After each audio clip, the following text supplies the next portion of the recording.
Hey everyone, welcome to Kurt's Bar on this episode of HardWater. He is going to show us his ingredients for making Bloody Marys, minus the secret ingredient. You can't see that one, and it changes every week. So take it away, Kurt. All right, everyone. Great day of fishing. You need a little bit of a Bloody Mary, but you know, some people, I'll say, kind of go a little bit of the easy route. We don't really like the easy route around here. So some people would just mix your vodka with some Bloody Mary mix and call it a day. We like to have a little bit more sophistication and art form to it. Like Brian said, you know, every day on the ice is actually a little bit different, so we tend to like it when our Bloody Marys are a little bit different. It just always makes for something brand new. So we'll just spread out the ice as a starter.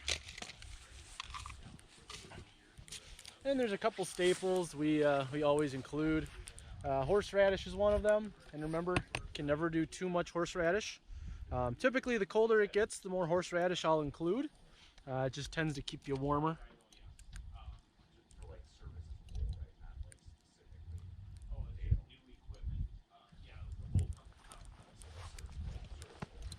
Kurt, is there a certain brand of horseradish we should be looking for, or homemade versus store-bought, anything like that? The one thing to watch out for is don't get the horseradish cream or the horseradish sauce.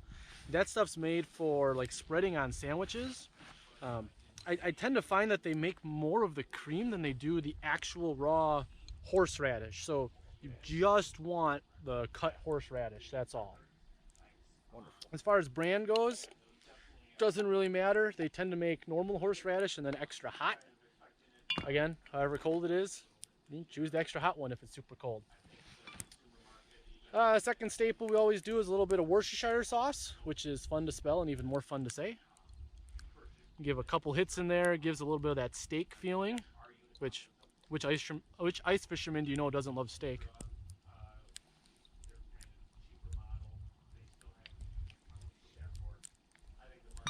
And the last staple is always celery salt.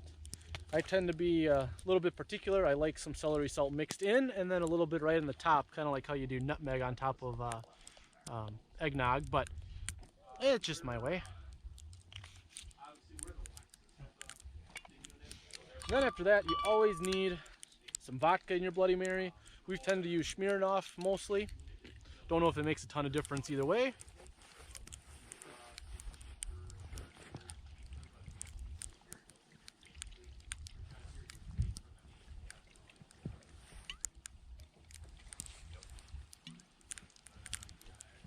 And as you're pouring out the vodka, always remember what will upset you when you're at a bar. It's when you order a drink and the bartender kind of skimps you on what they put in there. So after you've poured in what you think is a good amount, you always add a little bit extra. Because here at Kurt's Ice Shack, we don't like disappointed customers.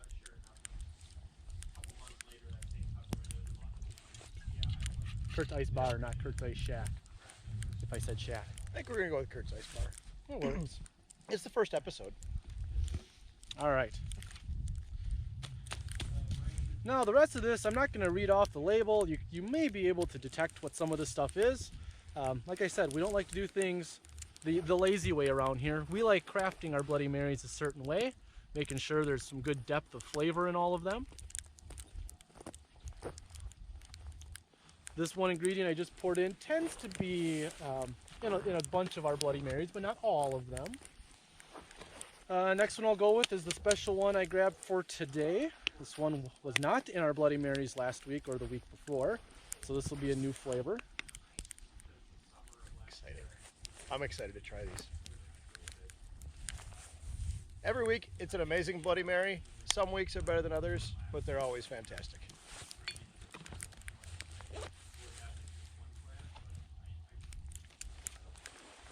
This is another ingredient you may be able to detect from the camera, but I won't tell you exactly what it is. It has a little bit of a different flavor profile. This was a new one this year. We started this 2 weeks ago. Was the first time we've had this in our Bloodies on the Ice, and it really hit home with this one. So we figured it was one we were gonna maybe be a somewhat staple, but maybe not a permanent staple at the Kurt's Ice Bar. And as far as Bloody Mary mix goes, we like to do the Mr. and Mrs. T's. We like the bold and spicy here.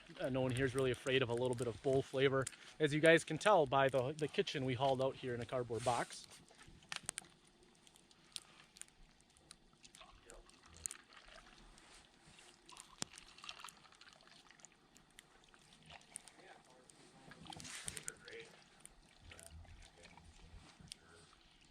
Got a lot of snowfall here last night and this morning. It kind of makes for real nice cup holders. Last couple weeks we've just had sheer ice out here. Cups will kind of move around, especially when there's a nice little blast of breeze that swings through. Now after the Bloody Mary mix goes on, one thing we always like to include is some homemade pickles, or I'll just say some homemade pickle accessories, if you will.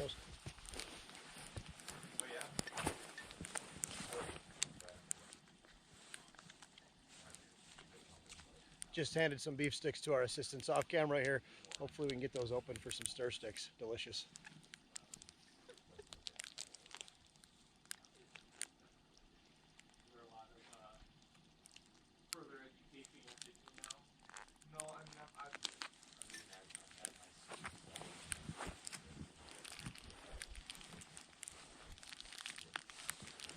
Thank you.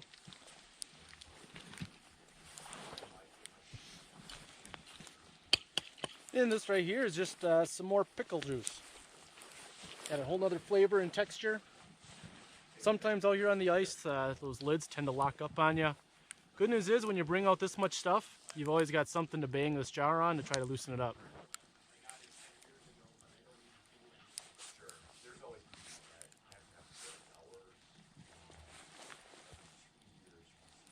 Now, you're taking this pickle juice from a jar, Kurt. Is pickle juice important as far as what kind you use versus it just doesn't look like a store-bought jar?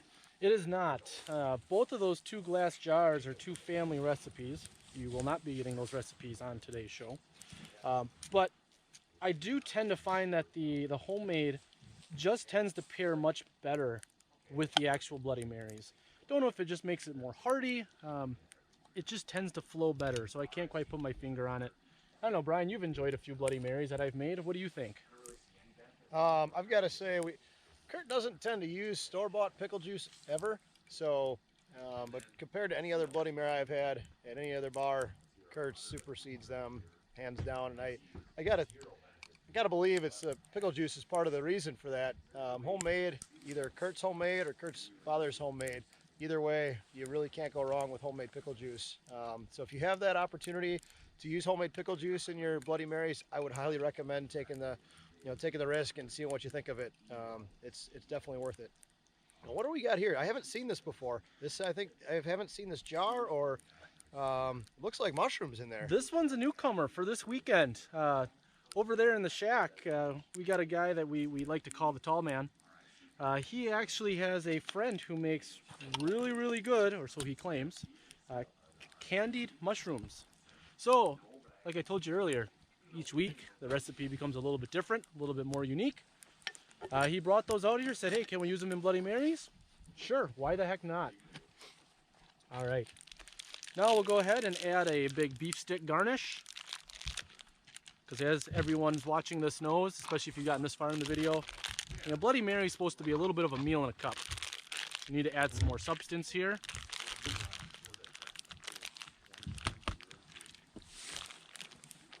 And then lastly, remember I told you I like putting the celery salt in the middle and then again on top. Just do a little sprinkle on top. And then if you're feeling kind of artsy, you can go ahead and sprinkle it from way up top. Especially unique today, get a little snowfall with the celery salt sprinkled in. It's going to be delicious.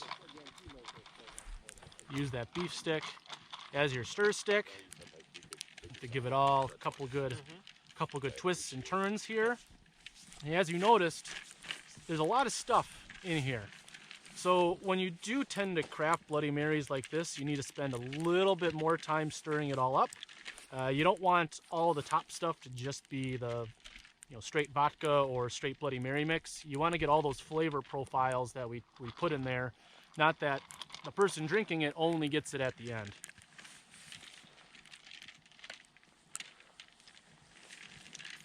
All right.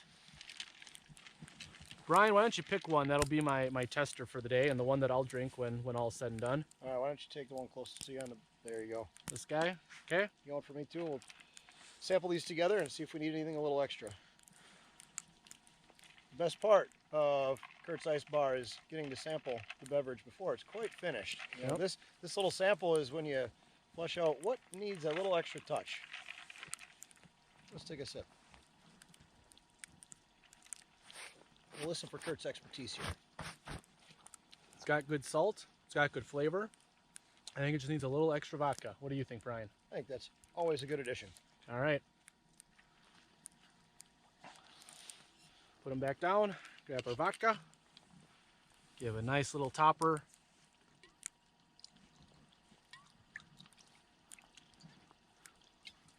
And maybe one for good measure.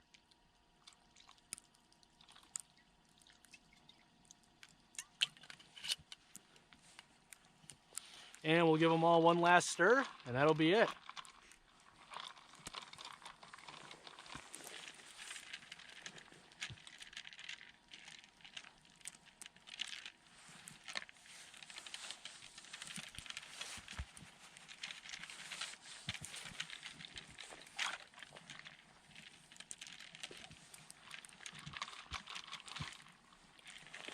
All right, Brian, this one's yours. Thank you. Tall man. Oh, thank you. Go Pack.